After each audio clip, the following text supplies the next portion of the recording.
అపర కుబేరుడు Elon Musk కు చెందిన సామాజిక మాధ్యమం ఎక్స్ పై సైబర్ దాడి జరిగింది.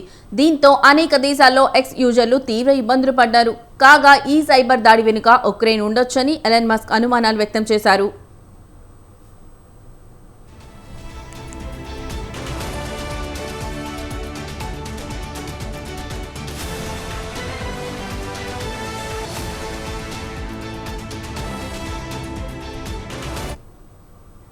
ప్రముఖ సామాజిక మాధ్యమం ఎక్స్ పై సైబర్ దాడి జరిగింది.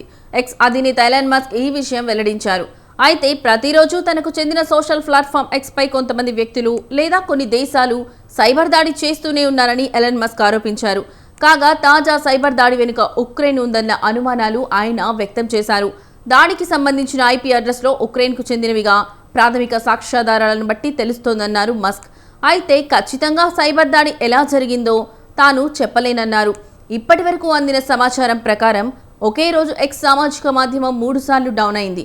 వివిధ వేర్వేరు సమయాల్లో 3 సార్లు డౌన్ అవడం విశేషం. దీంతో యూజర్లు తీవ్ర ఇబ్బందుల పాలయ్యారు. అలాగే పలువురు ఎక్స్ సామాజిక మాధ్యమాన్ని యాక్సెస్ చేసుకోలేకపోయారు. మొత్తంగా 56% మంది యాప్ యూజర్లు, వెబ్సైట్ వాడుతున్న వారిలో 33% మంది తీవ్ర ఇబ్బందుల పాలయ్యారు. ప్రధానంగా America, India, United Kingdom, Australia, Canada దేశాల్లో ఎక్స్ సామాజిక మాధ్యమానికి తీవ్ర ఇబ్బందులు ఎదురయ్యాయి. దీంతో మొత్తం 40,000 మంది యూజర్లు ఎక్స్ యాజమాన్యానికి ఫిర్యాదు చేశారు. ఎక్స్ అధిపతిగా ఎలన్ మస్క్ ప్రపంచమంతా పాపులర్. ఎక్స్ సామాజిక మాధ్యమం కొనుగోలు చేయడానికి ముందే ఆయనకు టెస్లా కంపెనీ ఉంది.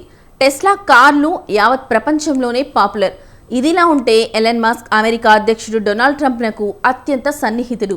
ట్రంప్ అమెరికా అధ్యక్షుడిగా బాధ్యతలు చేపట్టిన తరువాత డోజ్ పేరుతో ఒక సంస్థను ఏర్పాటు చేసి దానికి ఎలన్ మస్క్ ను ఇన్ఛార్జిగా ట్రంప్ నియమించాడు.